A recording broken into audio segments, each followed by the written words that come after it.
Mutual fund investors को सेबी ने एक नई फैसिलिटी ऑफर की है, जो कि अगर आप जान लेते हो, समझ लेते हो तो आपके फायदे की चीज है। और अगर आप नहीं समझते और गलती से ये काम आप कर देते हो तो आप परेशान हो जाओगे, क्योंकि जरूरत के समय पे आप परेशान हो जाओगे कि मेरा पैसा विड्रॉ क्यों नहीं हो रहा म्यूचुअल फंड से। क्लियर है?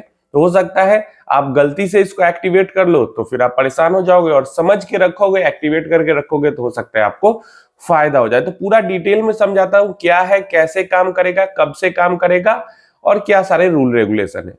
तो सबसे पहले बता देता हूं आपको, market regulator securities and exchange board of India, short में जिसको हम सेबी कहते हैं, has introduced a voluntary debit freeze facility for mutual fund folios, allowing investors to temporarily block any debit transactions in their holdings to enhance digital security and prevent unauthorized redemption or transfer of unit।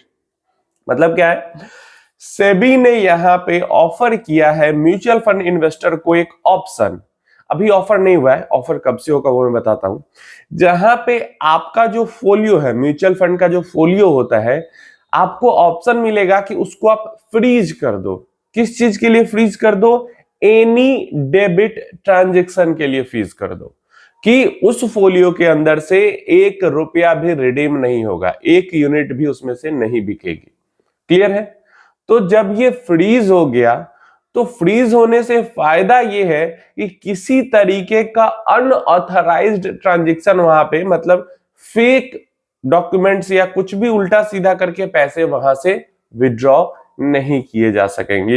ये मोटो के साथ, digital security को बढ़ाने के मोटो के साथ सेबी ने इस चीज को यहां पे किया है। ये समझना, सिर्फ डेबिट ट्रांजैक्शन को फ्रीज किया करने का ऑप्शन दे रही है, क्रेडिट ट्रांजैक्शन को नहीं। तो इन्वेस्टमेंट आपकी जाती रहेगी, लेकिन आप उसको विड्रॉ नहीं करने के लिए आप उसको फ्रीज कर सकते हो। और ये वॉलंटरी है, आप चुन सकते हो कि मेरे फोलियो को फ्रीज कर दिया। ऐसा नहीं कि फ्रीज हो गया तो हो गया, इतने साल के लिए हो गया तो हो गया, नहीं। ऑप्शन मिलेगा, जितने दिनों के लिए चाहो, जितने महीनों के लिए चाहो, उतने दिनों महीनों के लिए आप फ्रीज कर सकते हो। आगे, इन ए सर्कुलर इशू टुडे, तो मतलब कल के डेट में ही ये इशू हुआ है। The regulator said the facility will be available across both demat and non demat folios. Once activated, no units can be debited from the folio until the investor choose to unlock it. The move aims to strengthen and safeguards, वही चीज जो safety के लिए। तो जो demat account के through investment होता है म्यूचुअल फंड्स में, वहां पे भी आपको लॉक करने का ऑप्शन मिलेगा। और जो स्टेटमेंट ऑफ अकाउंट के रूप में यूनिट्स स्टोर होती है, इन्वेस्टमेंट होती है, वहां पे भी आपको होल्ड करने का, इसको फ्रीज करने का ऑप्शन दिया जाएगा। इसके अलावा एक बार आपने फ्रीज कर दिया तो ये तब तक फ्रीज रहेगा जब तक जो इन्वेस्टर है वो उसको वापस से अनलॉक नहीं करता है। फ्रीजिंग के टाइम पीरियड में किसी भी तरीके का पैसा उसमें से नहीं निकलेगा, एक भी यूनिट बिकेगी नहीं। Next, according to SEBI, the debit freeze facility will initially be made available through MF Central platform and interoperable platform created by RTAs. In the first phase, investor will be able to lock their folios through the platform subject to certain condition. तो कुछ जो term condition होगी उसके साथ सबसे पहले देखो, आगे चल के इसको रोल आउट कर दिया जाएगा, और मुझे लगता है ब्रोकर्स के थ्रू भी ये जो लॉक इन फीचर है, फ्रीज का फीचर है, वो मिल जाएगा।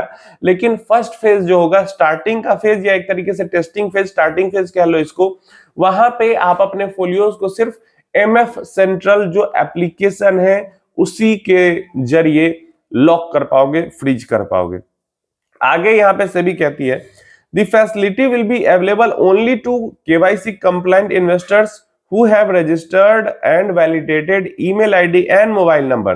These details are mandatory to enable authentication and ensure that lock or unlock request is initiated by the rightful unit holder.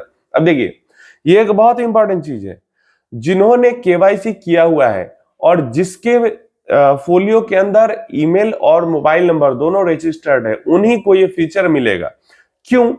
क्योंकि ये जो फ्रीजिंग का प्रोसेस है ये आपके ईमेल और मोबाइल नंबर के थ्रू ही वैलिडेट होगा। कि जो असली इंसान है, जो असली इन्वेस्टर है, वही फ्रीज करने के लिए रिक्वेस्ट कर रहा है। क्लियर है? और जब अनफ्रीज करना होगा, अनलॉक करना होगा इन्वेस्टमेंट को, तो भी आपका ईमेल और मोबाइल नंबर का जरूरत वहां पे होगा वैलिडेट करने के लिए कि जिस इंसान का ये जो इन्वेस्टर है वही इसको अनलॉक करने का भी, अनफ्रीज करने का ही ऑप्शन दे रहा है। क्यों? क्योंकि अगर ये ऑप्शन नहीं रहेगा तब तो कोई दूसरा इंसान भी नहीं, जैसे फ्रॉड करने वाले डॉक्यूमेंट्स फर्जी बना लेते हैं या कुछ उल्टा सीधा कर देते हैं तो वो अनफ्रीज भी कर देंगे।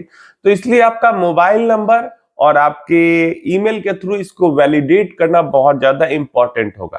तो अगर आपका मोबाइल नंबर, ईमेल नहीं है अपडेट या फिर केवाईसी कंप्लायंट आप नहीं हो तो आपको ये ऑप्शन नहीं मिलेगा। चलिए आगे, अगर आपने ये सब चीजें नहीं किया तब तो म्यूचुअल फंड के कई सारे जो फीचर ऑप्शन है उसका आप इस्तेमाल नहीं कर पाते हैं। आगे कहते हैं SEBI has asked the MFI to prescribe the detail operational process for locking and unlocking folios in consultation with the regulator. AMFI will also specify the list of the financial and non-financial transactions that may still be permitted while the debit freeze is in place. अब यहाँ पे एक चीज हमें समझनी होगी, जो कि आगे चल के जब ये पूरा डिटेल हमारे पास पेपर आएगा तो समझ में आएगा कि एसटीपी वगैरह का क्या सिस्टम होगा, क्योंकि एसटीपी में भी तो डेबिट होता है, तो फ्रीज करने के बाद एसटीपी होगा या नहीं। तो वही चीज यहाँ पे कह रही है कि एएमएफआई और सेबी मिलके ये चीजें डिसाइड करेंगे कि एक फोलियो जब फ्रीज हो जाता है तो उसमें से कौन से जो ट्रांजेक्शन है उसको अलाउ किया जाएगा और कौन से ट्रांजेक्शन को अलाउ नहीं किया जाएगा। जैसे एसडब्ल्यूपी है, एसटीपी है, इन सब ट्रांजेक्शन का क्या होगा और मतलब ये है क्या क्या इसमें अलाउ होगा, क्या क्या नहीं होगा। तो ये चीजें आगे हमें डिटेल पता चलेगी जब प्रॉपर इसका रेगुलेशन आएगा। आगे यहाँ पे कहते हैं फर्दर एएमसीज, एसेट मैनेजमेंट जो कंपनी, म्यूचुअल फंड कंपनीज है, and RTS have been directed to clearly disclose the procedure for opting for the facility and its impact on various transaction on their website and the statement of additional information, SAI जो होता है। भाई ये तो circular बनाने की जरूरत नहीं और डायरेक्शन देने की जरूरत भी नहीं। तो एएमसी तो चाहते हैं कि इन्वेस्टर पैसा नहीं निकाले हमारी स्कीम से, तो एएमसीज तो क्लियरली दिखाएंगे, बट फिर भी सेबी ने डायरेक्ट किया है कि जो कैंप्स है, ये सब जो वेबसाइट्स है या फिर जो म्यूचुअल फंड कंपनी जैसे axis mutual fund, HDFC mutual fund, SBI mutual fund, इनकी जो वेबसाइट्स है हर जगह पे प्रॉपर डिस्प्ले हो कि किस तरीके से, जो प्रोसीजर के साथ, कि किस तरीके से जो इन्वेस्टर है वो अपने फोलियोज को फ्रीज कर सकते हैं, वॉलंटरली फ्रीज कर सकते हैं। ये हो गया। This circular will come into force from April 30, 2026। तो अप्रैल के बाद मई के मंथ से हमें ये ऑप्शन मिल जाएगा कि हम अपने फोलियोज को फ्रीज कर पाएंगे। अब देखिए, डेफिनेटली मुझे लगता है कि ये काफी बेहतर चीज जो है सेबी यहाँ पे ऑफर कर रही है, और डेफिनेटली इससे जो अभी तो देखो म्यूचुअल फंड रिलेटेड जो फ्रॉड होते हैं इस तरीके से कि किसी का म्यूचुअल फंड कोई और विड्रॉ कर लिया, ये बहुत कम होते हैं। मतलब साल में एक बार या दो बार हमें सुनने को मिलता है, और छोटे लेवल पे ये फ्रॉड होते हैं कि कोई मतलब जैसे ऑफलाइन ऑफिस है, वहां पे कोई एम्प्लॉय, अब एम्प्लॉय भाई इतने सारे लोग काम कर रहे हैं, जैसे बैंक एम्प्लॉय हो गए वैसे एएमसी के एम्प्लॉय हो गए, अब किसके मन में चोरी कब आ जाए तो ये चीज हो जाती है। तो फ्रॉड उस लेवल पे हो रहा है, यहाँ पे म्यूचुअल फंड में छोटे लेवल पे वो होता है। तो अब क्या है कि यहाँ पे ये ऑप्शन लाने के बाद जब आपने टोटली फ्रीज ही कर दिया इन्वेस्टमेंट को, विड्रॉल से मतलब डेबिट से टोटली फ्रीज ही कर दिया, तो मुझे लगता है कि बड़े लेवल का कोई स्कैम होना, क्योंकि ईमेल और मोबाइल, अब ईमेल मोबाइल आप किसी और को दे रहे हो और वहां से वो ओटीपी निकाल के आपका पैसा विड्रॉ कर ले रहा है, फिर भी पैसा आप ही के अकाउंट में आएगा। तो फ्रॉड की जहां तक बात होती है या सिक्योरिटी की जहां तक बात होती है, तो सिक्योरिटी में एक लेयर ये जो है, ये प्रोसेस जो है वो और ऐड कर देगा इन माय ओपिनियन। आगे आप अपनी राय इसके बारे में नीचे कमेंट बॉक्स में जरूर देना कि आपको क्या लगता है, ये कदम सही है या नहीं है। ऐसे ही म्यूचुअल फंड रिलेटेड अपडेट्स सबसे पहले जानने के लिए चैनल को सब्सक्राइब कर देना। वीडियो अच्छी लगी तो एक लाइक डेफिनेटली जरूर कर देना। एक लाइक आपका बहुत ज्यादा मोटिवेट करता है हमें भी, एंड एल्गोरिदम को भी हेल्प करता है वीडियो ज्यादा लोगों तक पहुंचाने।